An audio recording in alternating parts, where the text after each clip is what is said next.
Nessa aula a gente vai falar, a maior parte dela vai ser sobre a tramitação do manuscrito na revista. E vamos também, no final, falar um pouco de plágio, que esse plágio tem a ver com essa tramitação, que muitas revistas checam problema de plágio no documento que você envia. Então, essa tramitação do manuscrito na revista, uma coisa que é importante, que eu acho que todos já sabem, né? Você só pode enviar o seu manuscrito para uma revista de cada vez.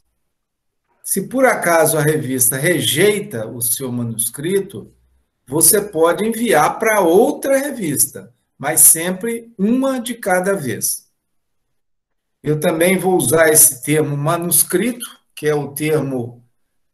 Antes da publicação, nós usamos manuscrito, depois que publica, nós podemos chamar de artigo. Por isso que eu vou usar um manuscrito. Bom, como é que nós enviamos o manuscrito para a revista?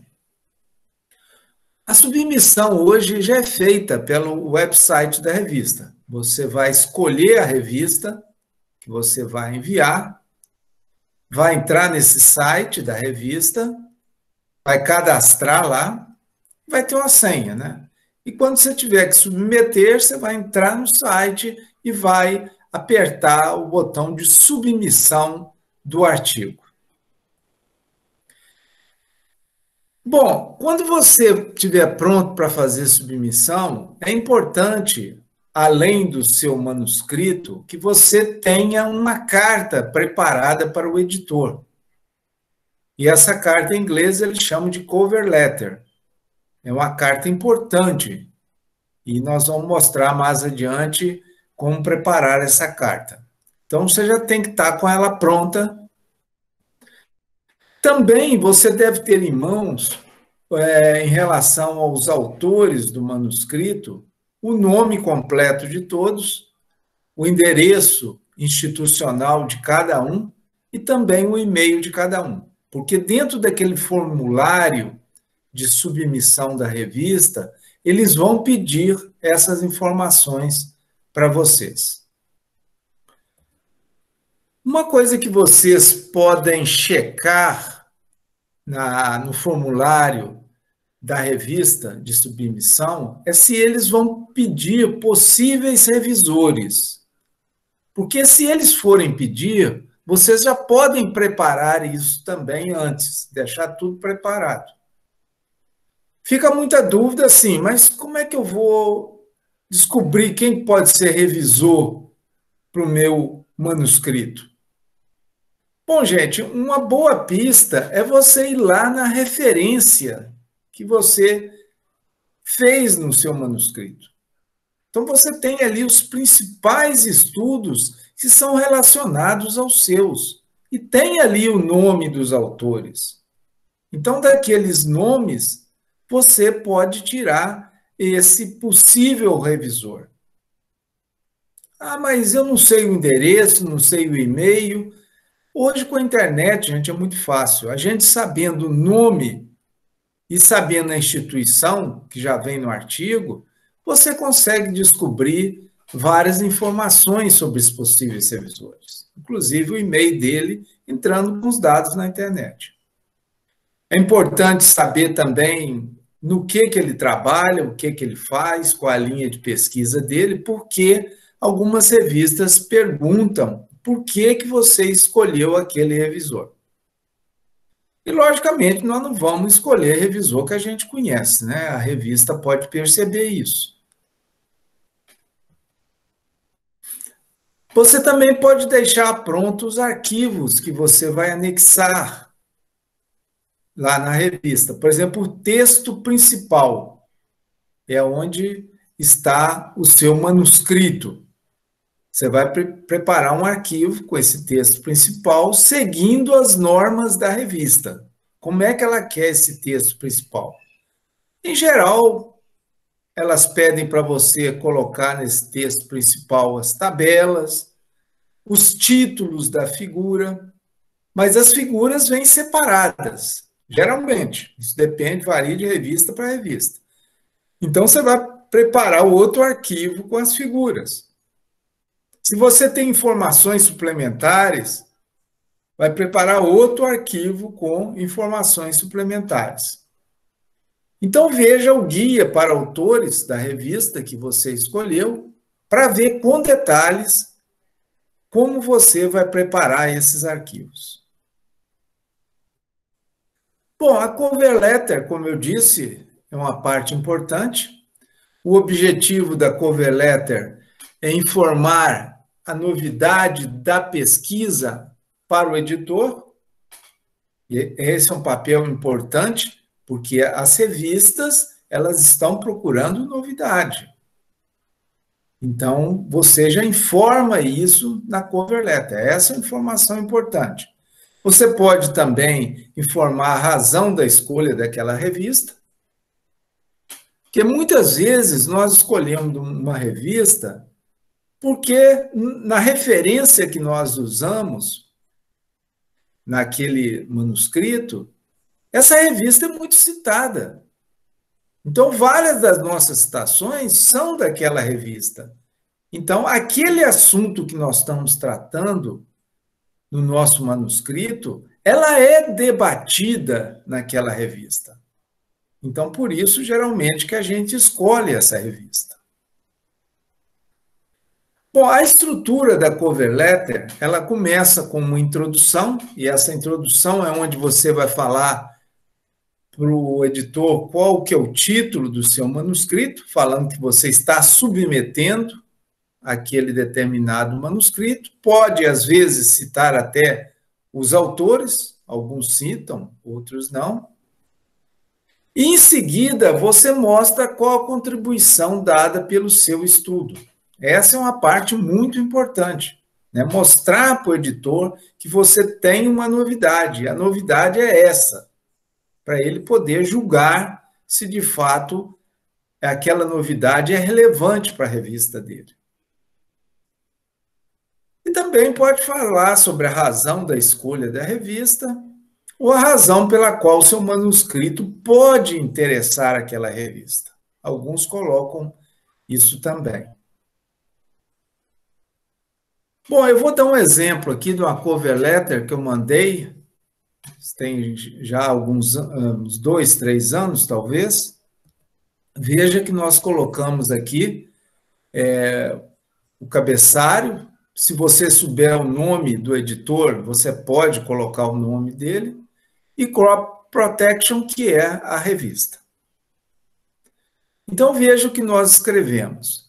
Submetemos o manuscrito tal para que seja considerado para publicação na Crop Protection.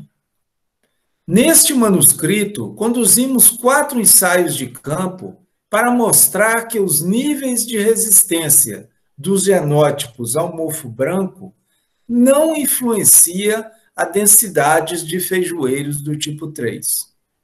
Além disso, diferentemente de estudos anteriores com feijoeiros do tipo 3, mostramos que a densidade de feijoeiros mais adequada depende de o fungicida ser ou não uma opção de uso para o controle do mofo branco. Então, veja que nós colocamos no início a introdução, né, falando que estamos submetendo um manuscrito, e em seguida nós mostramos, né, o que nós vamos trazer de novidade nesse manuscrito. Também você pode até acrescentar mais alguns detalhes, mas esse detalhe aqui muitas vezes já está lá no formulário de submissão, né? Você falar que não submeteu o seu manuscrito em outra revista e que você não tem nenhum conflito de interesse para revelar. Isso geralmente, às vezes, já está lá no seu formulário. Essa aqui é uma cover letter que eu tirei de um livro de redação científica, é uma cover letter bem simples, né?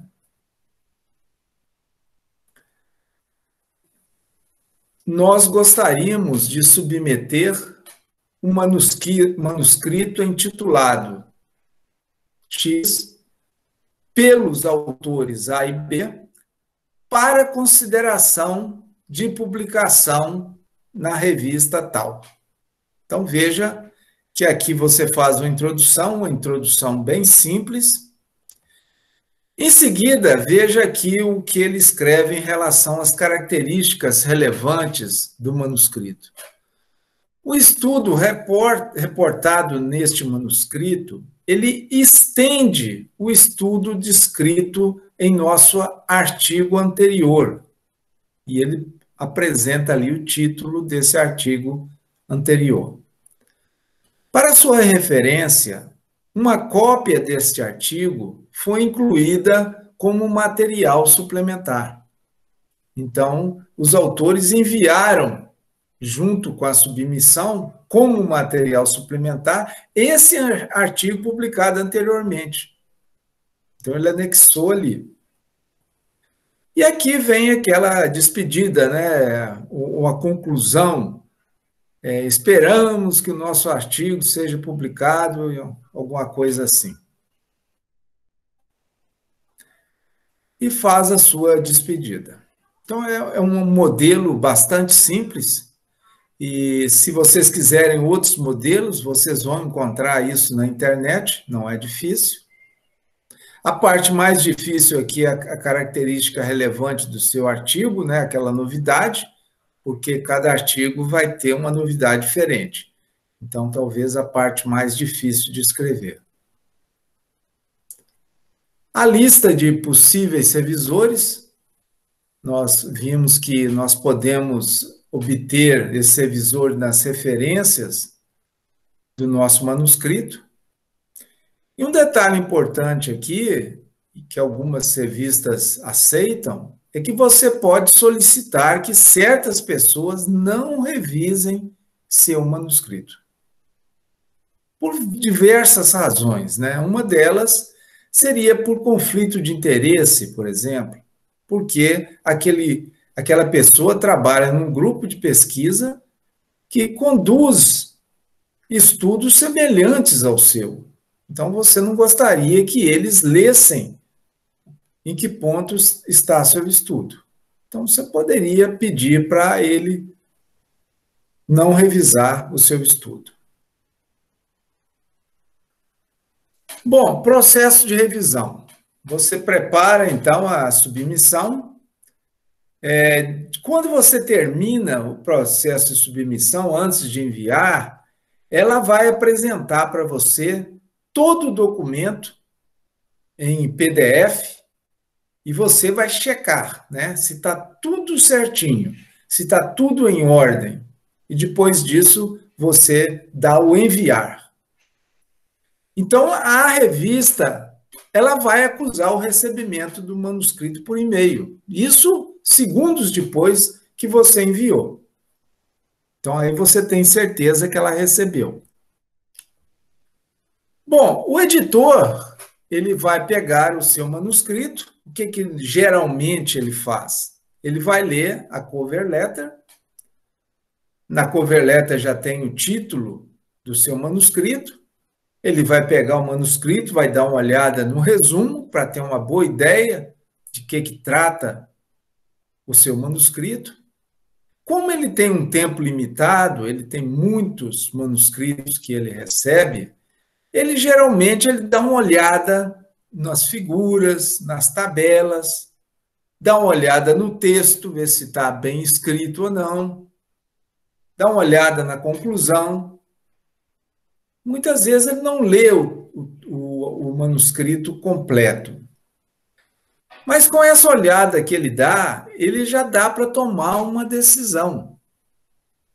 E essa decisão é antes de enviar para os revisores, né? Ele toma a decisão, não, o trabalho está bom pelo que eu olhei, é uma novidade interessante, eu vou mandar esse manuscrito para os revisores. Ou ele pode tomar a decisão também de retornar para os autores, porque tem muitos problemas que ele verificou nessa olhada que ele deu no manuscrito. Um dos problemas é que as pessoas não seguem as normas da revista. Isso acontece com muita frequência, Principalmente as pessoas mais inexperientes acham que isso não é importante. É muito importante. Aquela guia que tem para os autores deve ser lido, deve ser sublinhado tudo o que é importante, você tem que seguir aquilo de uma forma bastante rígida, senão eles podem devolver isso para você. Não há novidade suficiente no estudo, né? O editor pode entender que aquela novidade que você apresentou na cover letter pode não ser suficiente para aquele tipo de revista. E ele pode voltar por causa disso também. Ou a redação deixa a desejar. Então, se ele vê que a redação não está razoável, pelo menos, ele pode devolver o manuscrito e pedir que você faça uma boa revisão do texto. Bom, vamos supor, então, que ele mande para os revisores o seu manuscrito. Geralmente, são 2, 3 revisores qualificados, ou seja, revisores que trabalham naquela área, daquele assunto específico do seu manuscrito. E essa qualificação dos revisores, ele aumenta, né, à medida que aumenta a qualidade da revista. Então, uma revista de alto fator de impacto, você vai ter revisores muito mais qualificados do que uma revista de baixo fator de impacto. Em geral, os revisores eles têm aí de 15 a 30 dias para dar o parecer, depois que eles recebem o aviso, né, o e-mail. Os revisores, o que eles fazem? Eles enviam ao editor, depois desse prazo, ou dentro desse prazo, os comentários em relação ao manuscrito que eles receberam e também recomendações. Ele acha que pode aceitar, ele acha que deve rejeitar. Logicamente, não é ele que decide, né? Quem decide é o editor. Ele pode dar uma sugestão. Então, o editor ele vai ler esses comentários dos revisores e agora ele vai ler o artigo, geralmente ele lê de maneira completa, para poder entender bem os comentários e recomendações dos revisores. E com base nisso, na leitura que ele fez e nesses comentários, ele vai tomar uma decisão.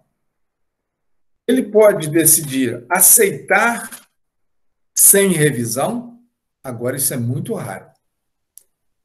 Em revista boas, eu nunca tive um aceite sem revisão e não conheço ninguém que já teve. Né? Isso é muito raro. Agora, aceitou com revisões, ótimo, né? Essa é a notícia boa que a gente espera. Aceita com revisões. Principalmente se for com minor revision. O que quer dizer minor revision? Quer dizer que há poucas coisas para você mexer no seu manuscrito. Por isso esse minor. E esse minor indica que, chegando a sua nova versão para o editor, ele mesmo decide se vai aceitar publicar ou não. Agora, se vier com major revision, já é mais coisa para trabalhar. Você vai ter bem mais trabalho. E, geralmente, o revisor, o editor, quando receber a nova versão, ele deve mandar novamente para os revisores. E aí, as rodadas que tem de revisão, pode ser 1, 2, 3 rodadas até chegar um acordo, né, os autores com os revisores. Ele pode também rejeitar com uma oferta para reconsiderar. Por exemplo, nós achamos que o trabalho está bom, agora a análise estatística que você fez não é a adequada. Então, se você fizer uma análise não paramétrica, nós estamos até enviando aí para você um exemplo dessa análise, a gente pode reconsiderar e publicar seu trabalho. Então, pode vir com essa oferta de reconsideração. E a maioria, gente, é rejeitado, principalmente em revistas boas. Imagina que na Nature, na Science, 90% dos manuscritos que chegam, eles são rejeitados. Então, isso é comum. Acho que todo pesquisador vai ter um artigo rejeitado na vida, né? Mesmo aqueles de prêmio Nobel, eles também têm artigo rejeitado. Então, não fiquem muito preocupados, faz parte. Quais são as razões para rejeitar um artigo? Vamos citar alguns. Por exemplo, desenho experimental não é adequado para você testar determinado objetivo. Os dados são insuficientes ou não convincentes. Então, você fez poucos experimentos, não repetiu os experimentos. Esses valores de P nem sempre eles foram significativos e outros problemas mais. A linguagem inadequada. Isso também pode rejeitar, né? Principalmente uma linguagem não científica, uma linguagem obscura, que não é clara. Falta de originalidade. Esse é um ponto importante. Como eu disse, as revistas, elas querem novidades. Então, se eles acharem que aquela novidade não é importante para a revista, eles também podem rejeitar o seu manuscrito.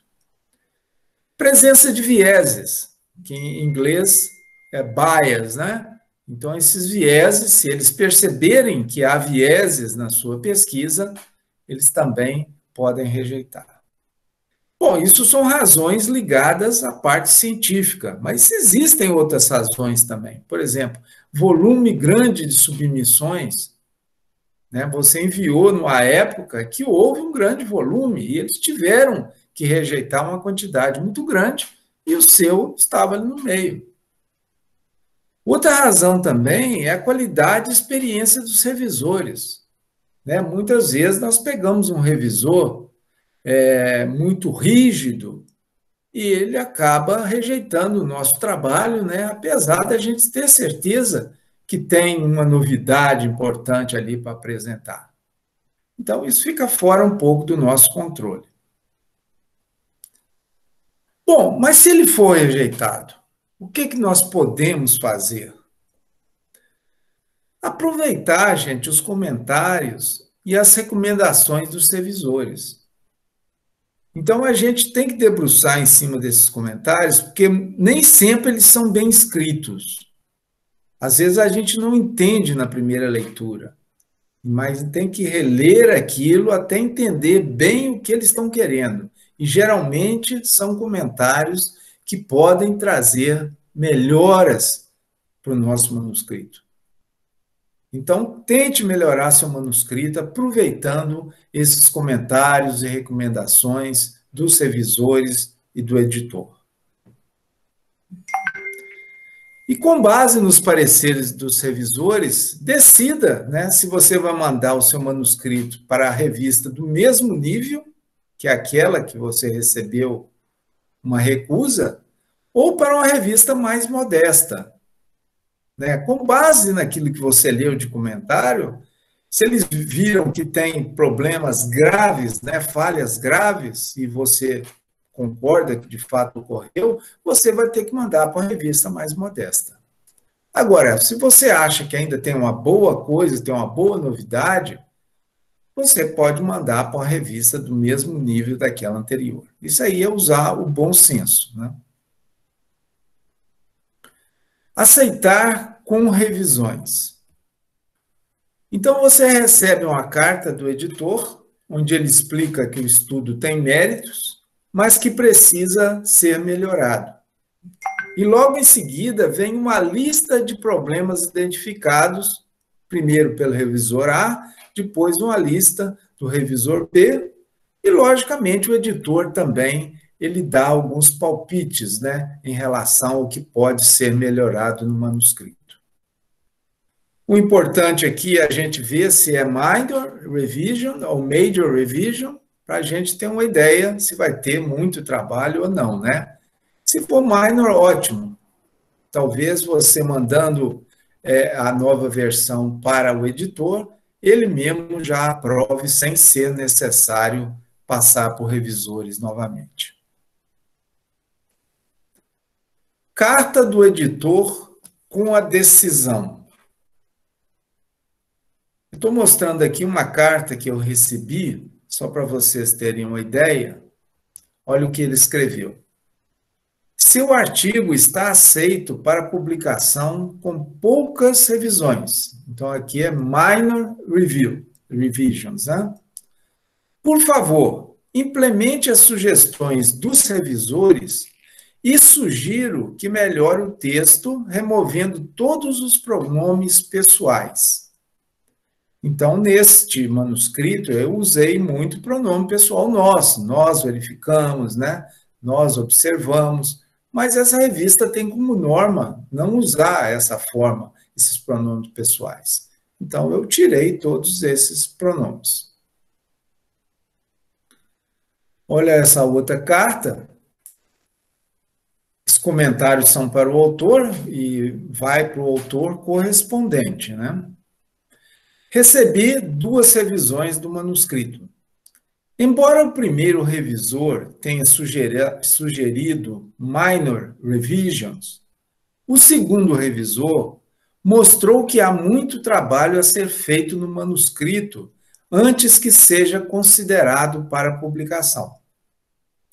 O segundo revisor, com quem concordo, explica em detalhes os problemas na estrutura do manuscrito.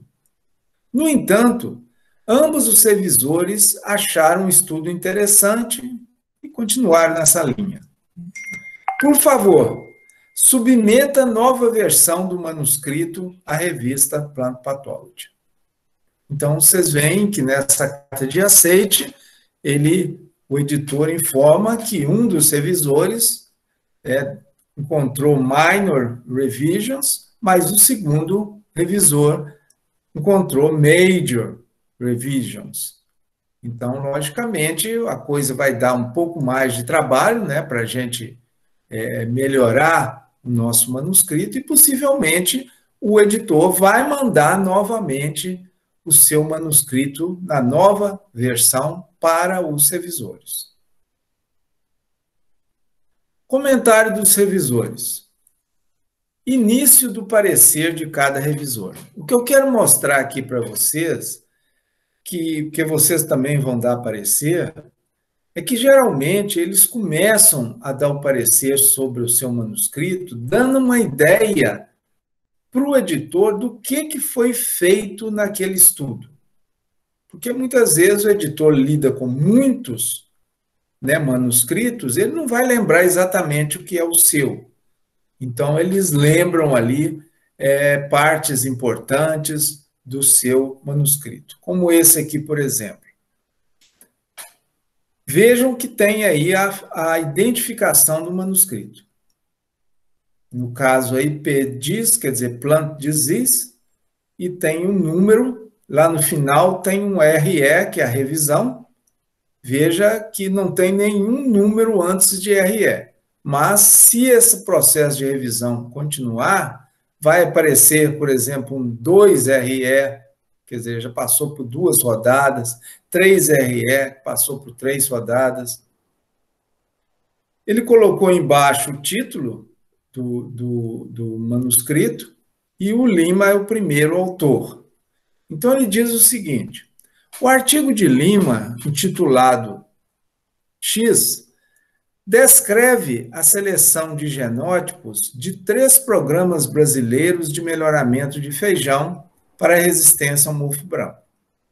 Os autores concluem que genótipos com resistência ao mofo branco podem ser selecionados entre aqueles liberados pelos programas de melhoramento. Então, veja que ele está mostrando aqui para o editor o objetivo do estudo e apresentando aqui a principal conclusão. Então, com isso, o editor tem uma noção de que aquele manuscrito, de que ele está tratando. Aqui é outra forma de começar esse parecer. Veja aqui que é o revisor número 1, ele começa com os comentários para o autor. Então, ele escreve o seguinte: o manuscrito X visa verificar o efeito de densidade de plantas associado com a aplicação do fungicida fluoxinam e resistência de genótipos a esclerotina e esclerotiora, na intensidade do mofo branco e produtividade. Os genótipos de feijão foram do tipo 3, prostrados. 4 ensaios de campo foram conduzidos com os mesmos tratamentos em diferentes anos e locais. Então, veja que ele está informando aqui, principalmente, o objetivo e o material e métodos, para que o editor entenda de que é tratado naquele artigo. Veja neste caso aqui, do revisor 1, os autores selecionaram 19 genótipos de feijão com resistência ao mofo branco de 107 linhagens avançadas ou cultivares. Esses 19 genótipos, mais a linhagem A195, que é um controle resistente, foram avaliados em 7 ensaios avançados e 2 straw testes. Straw testes são ensaios em casa de vegetação em que você testa um tipo de resistência. Os genótipos resistentes ao mofo branco apresentaram alta produtividade e menos intensidade da doença. E também mais algumas coisas que eu não vou citar. Os autores também sugerem que só ensaios de campo são necessários para avaliar genótipo para resistência ao mofo branco. Então, veja que nessa parte ele está apresentando material e métodos, está apresentando parte de resultado e está apresentando parte de discussão. Ele achou que dessa maneira ele daria uma boa ideia para o editor do que o trabalho trata. E ele completou aí nessa parte em amarelo, né, falando que, no geral, o estudo foi feito corretamente e os resultados e discussão foram bem feitos, e que pequenos comentários foram feitos abaixo. Então, esses feitos abaixo vão ser os comentários pontuais. Então, vamos agora para os comentários pontuais. E, geralmente, isso é feito por sessão, né? A gente pega para ler, por exemplo, a introdução e faz um parecer da introdução, né? Qual o principal problema ali? Quais são os problemas pontuais? E fazemos assim para cada seção do artigo. Aqui eu estou mostrando um exemplo na seção discussão. Veja que o autor ele começou com essa parte acima da linha vermelha, em que ele começa com um comentário geral sobre essa seção. Então, ele mostra ali o principal problema que há na discussão. E logo em seguida ele apronta os problemas pontuais, indicando a linha do manuscrito onde está esse problema, ou a página e a linha, depende de como é feito a numeração do manuscrito.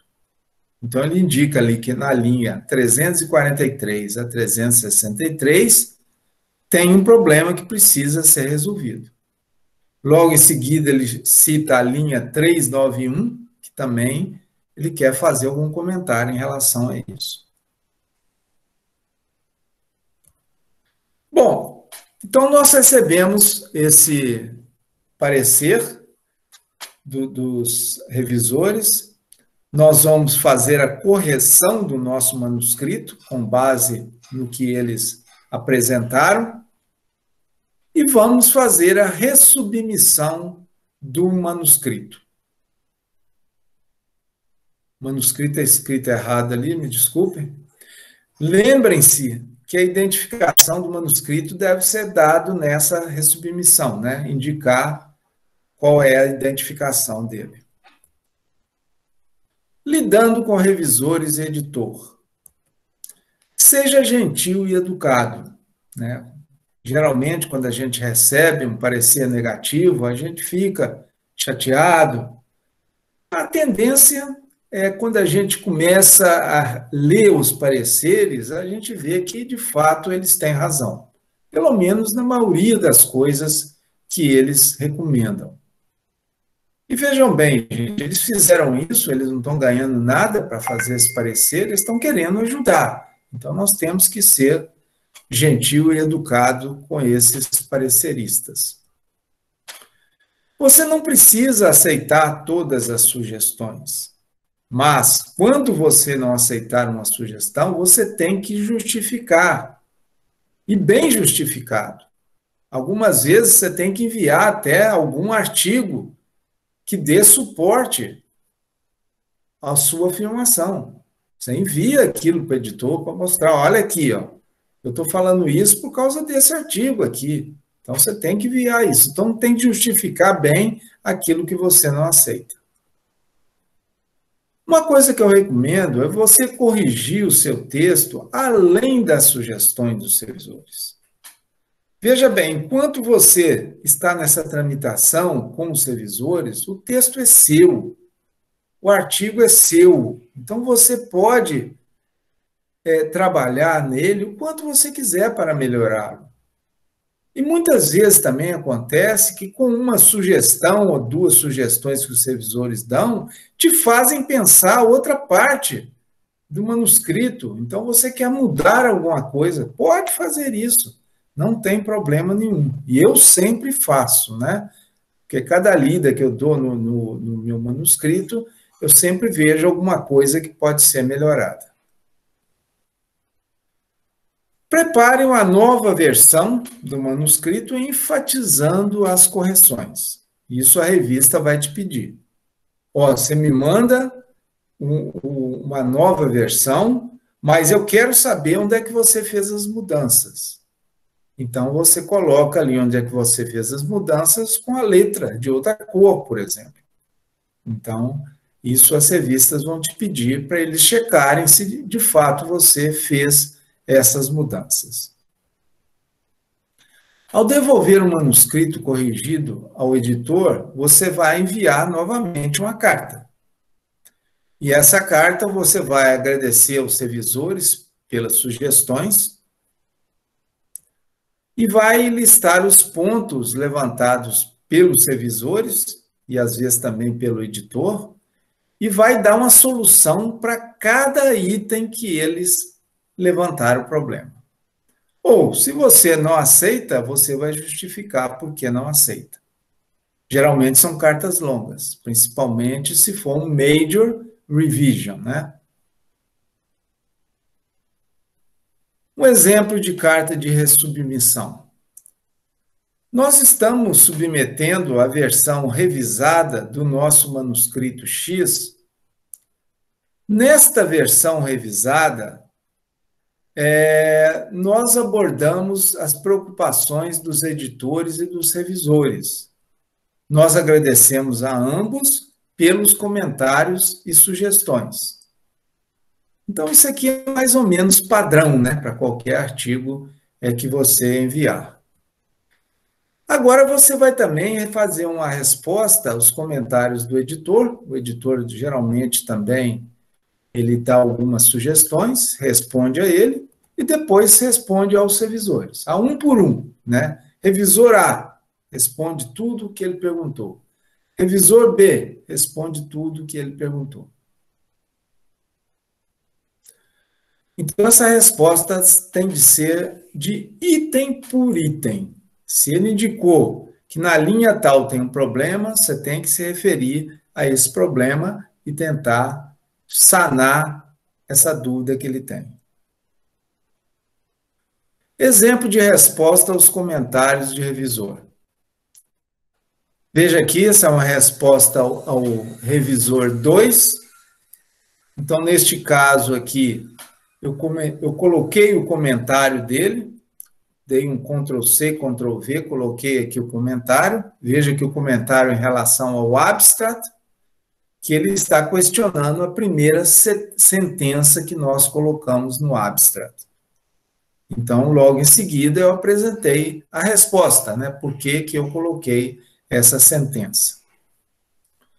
Logo em seguida vem o outro comentário que ele fez, inclusive a linha que ele indicou onde está o problema foi repetido aqui. E em seguida a gente deu a resposta em relação a esse problema. Bom, outro exemplo que nós podemos mostrar é quando os revisores usam alguns recursos, né, que você pode usar em cima do documento em PDF. Por exemplo, enumerando os comentários, de A1 até A50, por exemplo. Então, nós podemos pegar cada um desses comentários e respondendo. Por exemplo, comentário A6, os resultados foram reescritos. Quer dizer, ele não estava entendendo bem, então nós reescrevemos o resultado para ficar mais claro. Comentário A7. O revisor sugeriu concluir com base apenas nos resultados. Havíamos concluído, isso é a resposta dos autores, com base nos resultados, e escrevemos uma frase extra com as implicações do estudo. Mas, conforme sugerido, retiramos a frase com as implicações do estudo. Porque é muito comum nas revistas internacionais a gente responder o objetivo do estudo e colocar uma frase extra. E o que eu escolhi aqui foi a implicação do estudo. Mas talvez esse revisor não esteja familiarizado com isso, então eu acabei aceitando a sugestão dele. Comentário A8. Aceitamos a sugestão de colocar como palavra-chave o termo adubação foliar. Comentário A9. Conforme solicitado, tiramos tipo de planta de palavras-chave. Colocamos no lugar hábito de crescimento, que é termo mais geral e difundido. Comentário A10. Ver comentário A2. E assim por diante. É outra forma também de você responder os comentários de revisores. Bom, vamos supor que seu manuscrito ele foi aceito para publicação. O que vai acontecer? Você vai receber por e-mail essa carta de aceite. Então, isso vai para o autor correspondente, falando que seu manuscrito foi aceito para publicação naquela revista. Depois desse aceite, ou pode vir até junto, você vai receber um documento de concordância dos autores aos termos da política de direitos autorais do periódico. Então, isso em algum instante aí depois do aceite, você vai receber esse documento. Bom, nós temos aqueles artigos que são de open access, quer dizer, acessos livres. E nós temos no Brasil o Cielo, né, onde nós temos muitas revistas, eu não sei o número exato, que são de acesso aberto. Então, esse acesso aberto, ele implica que o conteúdo online é totalmente gratuito para leitura e download. E vejam que esse modelo de publicação de conteúdo em periódicos de acesso aberto, ele tem como base essas licenças do Creative Commons, que é o CC. Nós vamos falar daqui a pouco sobre esse Creative Commons. Uma das licenças, e preferencialmente, o artigo tem que ser dentro desse CC-BY, é a licença mais aberta, né? Porque aqui, neste caso, basta você citar os autores, o resto você pode fazer com esse artigo. Agora, nós temos licenças mais restritivas, né? No caso aqui desse BY, NC, ND. O que quer dizer esse NC? Quer dizer que é não comercial, você não pode usar aquele conteúdo para fins comerciais. E esse ND? Sem derivações. Quer dizer, você não pode distribuir material retirado daquele artigo modificando alguma coisa que está ali. Então, esse já é uma licença mais restritiva. Bom, esse Creative Commons, é uma organização sem fins lucrativos. Ela incentiva, né, o compartilhamento e o uso de obras gratuitas por meio de licenças. O procedimento consiste na escolha desse tipo de licença, isso você faz no site da Creative Commons, e a inserção de um ícone. Nós vamos ver esses ícones daqui a pouco. Então, existem diferentes graus de abertura nas licenças CC. Nós vimos anteriormente essa BY, que possibilita qualquer uso legal da obra, exigindo apenas a menção do autor original. Nós vimos também que tem aquela que é mais restritiva, né, que impede o uso comercial e a elaboração de obras derivadas, como traduções, adaptações e algo semelhante. Então, nós temos aqui os tipos de licença e aqui nós temos os ícones. Então, veja que no caso dessa BY, que é a mais liberal, o ícone está indicando que você precisa citar os autores da obra. E no caso daqui da mais restritiva, além de citar o autor da obra, nós também não podemos ter uso comercial delas e outras coisas mais. Para dar um exemplo para vocês, tirando uma revista da Cielo, que é a Pesquisa Agropecuária Brasileira, que é da Embrapa, vocês veem aqui na primeira página, veja o que está escrito aqui. Este é um artigo de acesso aberto, distribuído sobre essa atribuição desse Creative Commons. O símbolo ali está pequeno, mas ele está usando aquele BY, quer dizer, o uso sem restrição. Então, ali nós temos o ícone. Nós temos aqueles mais limitados, olha o caso dessa revista aqui, em que ele usa essa licença mais restritiva. Os ícones aqui indicam estas restrições para o uso desse material que está aqui. Bom, esse copyright a gente recebe muito quando manda para a revista de alto fator de impacto, dessas editoras comerciais grandes, Elsevier, Wiley, Springer, porque elas ainda exercem significativo controle sobre as publicações científicas. E elas fazem isso com base nessas restrições de copyright. O que é o copyright? No copyright, o autor, ele transfere os direitos para a revista. Então, significa que a revista passa a ser responsável pelo artigo, mas, logicamente, nesse copyright, a revista vai apresentar os direitos que têm os autores, inclusive de continuar a ser citados e a forma como eles podem distribuir aquele artigo. Então, isso já vem ali no copyright. Aqui nós temos o modelo desse copyright, ele não está completo, apenas uma parte eu estou apresentando. Vejam que aqui tem os direitos dos autores, então ele já vem escrito o que você pode fazer, como você pode usar aquele artigo. Bom, no final nós temos a prova, que é o proof em inglês. Então, esse proofreading, o que quer dizer isso? Algumas semanas após o aceite do seu artigo, que você recebe um e-mail, você vai receber essa prova, que é o proofreading. Essa é a última versão do seu manuscrito antes da publicação. E ele já vem no formato da revista, já vem em PDF para você.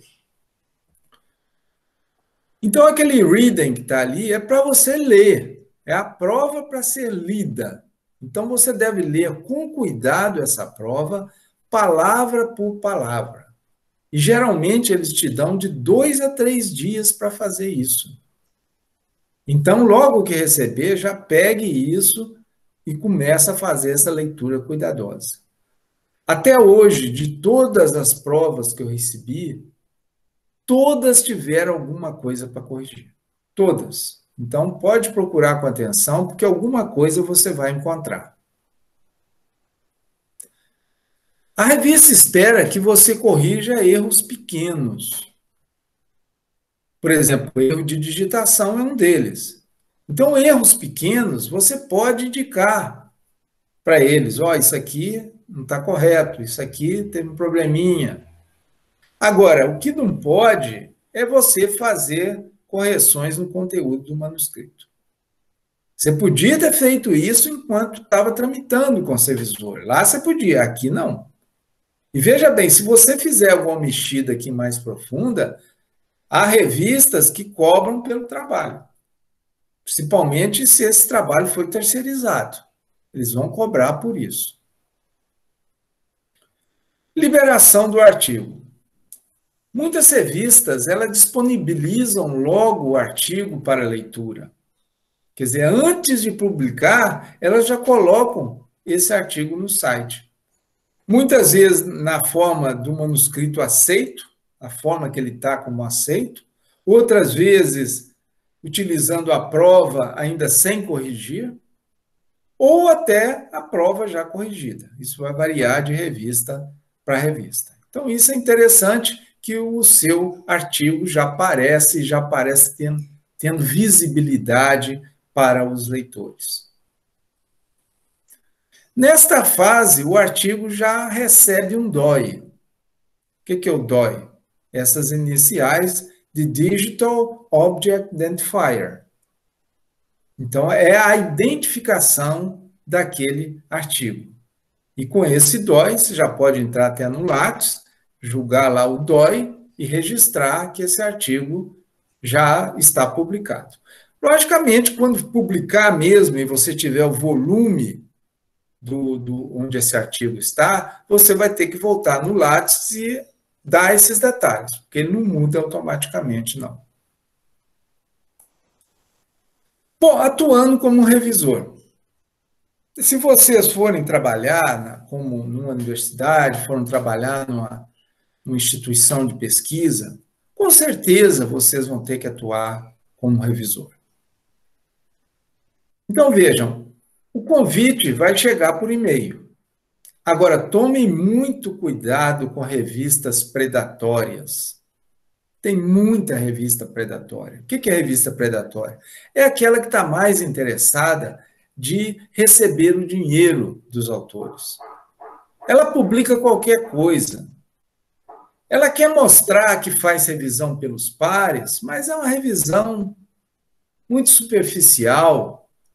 Em geral, ela passa e-mail para centenas de revisores de uma única vez, esperando que um ou dois deem algum retorno. Então, preste atenção nessa revista predatória. Agora, como saber que é predatória? Tem um site aqui que eu recomendo para vocês entrarem, que é esse DOAJ, Directory of Open Access Journals. Você digita isso no Google e vocês vão cair nessa página. Ali tem um local para você botar o nome da revista. E ele vai mostrar que tipo de revista é aquela. Se for predatória, eles vão te informar. Bom, nesse e-mail que você recebe, se for uma revista séria, você vai receber o título desse manuscrito e o resumo, para você ter uma ideia do que se trata. Então, veja bem, você recebe o link também nesse e-mail, que você vai aceitar ou rejeitar. Aceite, primeiro, se você dominar o assunto. Se aquele assunto que veio, você tem domínio, é uma boa razão para você aceitar. Outra coisa, se não houver conflito de interesse, né? Se você está pegando um artigo que é de um colega que foi do pós-doutorado, muito amigo seu, há conflito de interesse, então recuse. Você vai ter tempo de fazer aquele parecer dentro desse prazo de 15, 30 dias que a revista dá. Se não puder, se vai ter que viajar, se tem outra coisa para fazer, já rejeita logo, né? Para eles procurarem outra pessoa. Uma coisa importante aqui que eu quero chamar a atenção, que quando é revista predatória, geralmente eles mandam um assunto totalmente fora da nossa área. Eu já reparei isso. Então, pelo título, pelo resumo, eu falei, não, isso aqui só pode ser predatório, porque não tem nada a ver com isso, com esse assunto, eu não trabalho, não é minha linha de pesquisa. Então, por aí também dá para saber se é revista predatória. Bom, os revisores experientes que dominam a língua inglesa, geralmente eles fazem uma revisão com 2 a 3 horas. Agora, nós que temos um pouco mais problema de ler e problema de escrever em inglês, nós vamos demorar bem mais. Né? Principalmente se é de uma revista de prestígio, que a gente quer fazer uma boa revisão. Eu posso, às vezes, eu já demorei 2 dias fazendo esse tipo de revisão pela dificuldade, né, da gente, principalmente, escrever o parecer. Bom, reconhecimento do revisor. Hoje nós temos essas Publons, que é um site comercial que fornece um serviço gratuito para os acadêmicos rastrearem, verificarem e mostrarem sua revisão por pares e contribuição editoriais em revistas. Esse Publons também, muitas vezes ele é consultado pelos editores para procurar possíveis revisores. Então, isso aqui é interessante, é uma forma de reconhecimento. Veja aqui uma mensagem que eu recebi por e-mail, logo depois que eu enviei o parecer para uma revista. 2 minutos depois já tinha a mensagem da Publons, né, dando os parabéns pela minha recente revisão que eu fiz, coloca ali o título na frente da revisão. Eu até tampei aqui, porque esse aqui eu reprovei, então não quero que a pessoa veja, não.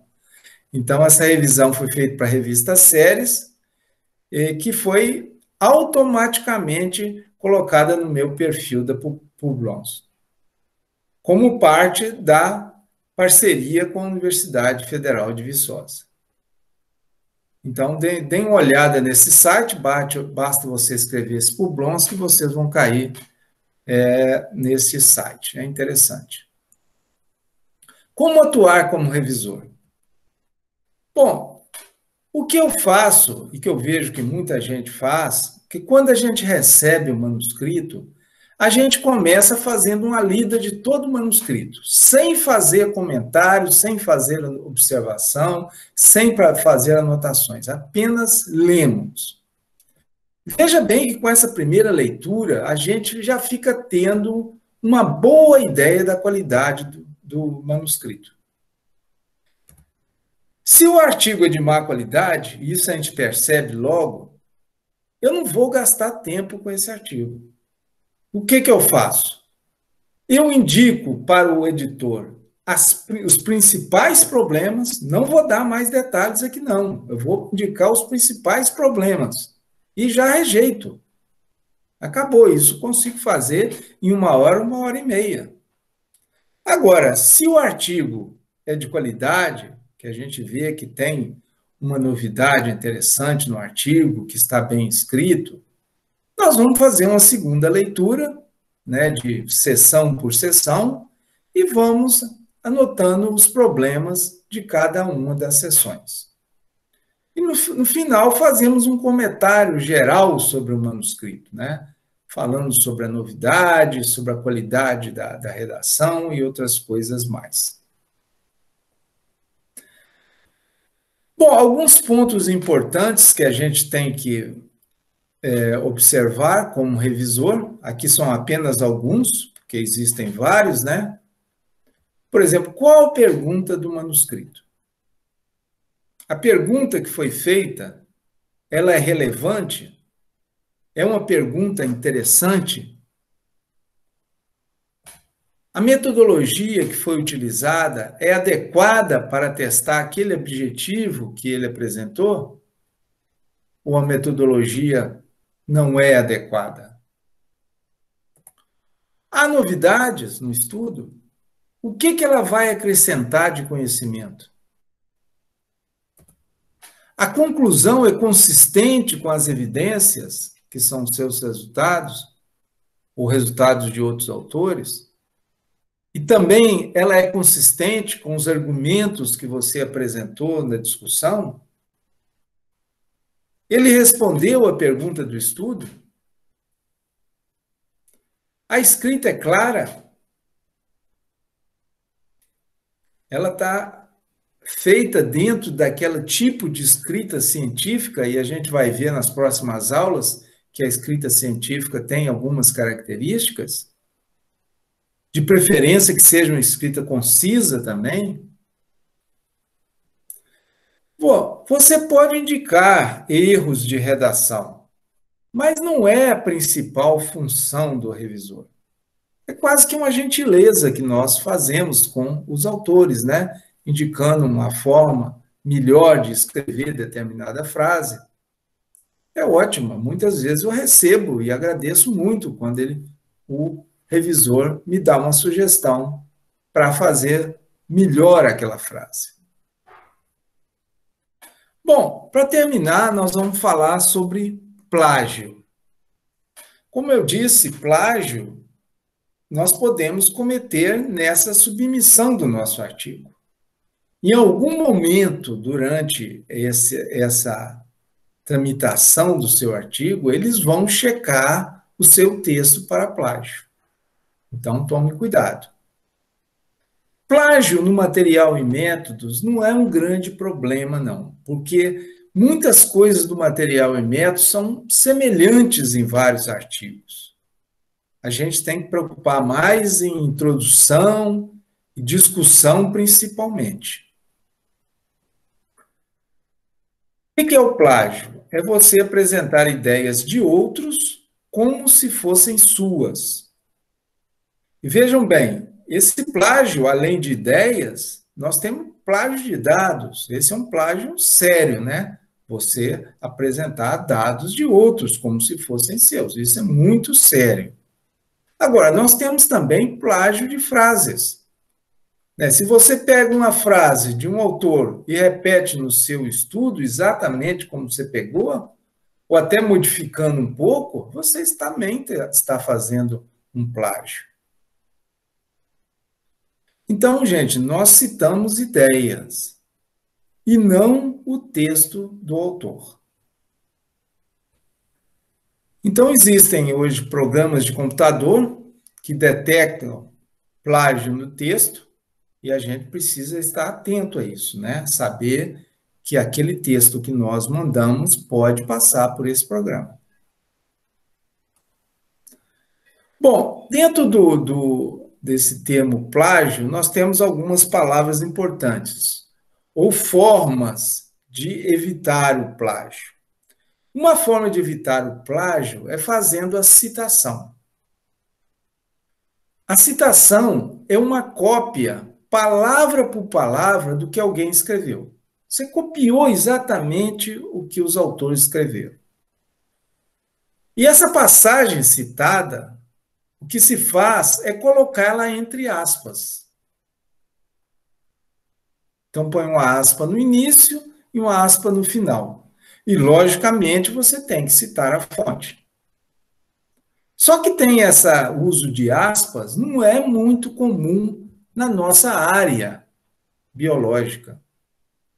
Em outras áreas do conhecimento, até eles usam essas aspas para indicar que a citação é feita palavra por palavra do que o autor falou. Bom, então para nós isso não é uma opção. A opção aqui interessante é você parafrasear a frase do autor original. Quer dizer, você vai reformular aquela frase com suas próprias palavras, o que sua fonte escreveu. Logicamente, mesmo você reformulando, você tem que citar a fonte, senão continua a haver plágio, porque a ideia não é sua, né? Você está citando ideia de outra pessoa. Então, você tem que fazer ali a citação. Bom, outra forma também de evitar o plágio é fazer um resumo. É o resumo da fonte, ele é feito com suas palavras. No caso do resumo, ele é bem mais curto e não segue a fonte tão de perto quanto a paráfrase. Mas, novamente, você tem que citar a fonte. Onde que a gente usa muito esse resumo? Por exemplo, na introdução, quando a gente quer, num parágrafo apenas, falar de 5, 6 ou mais estudos de uma única vez. Então, nós fazemos ali um resumo dos principais resultados desses todos esses artigos.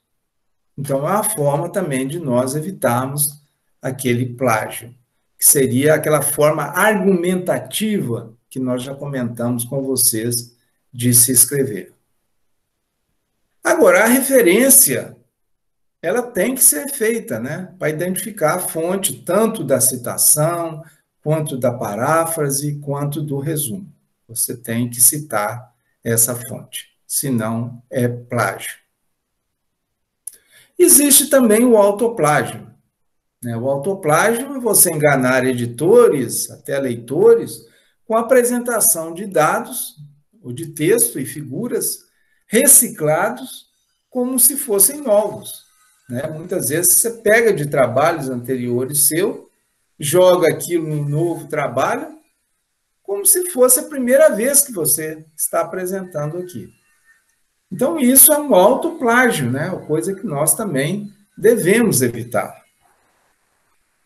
Lembrem-se sempre dos direitos autorais. Algumas revistas, você transfere para aquela editora que publicou o artigo os direitos autorais.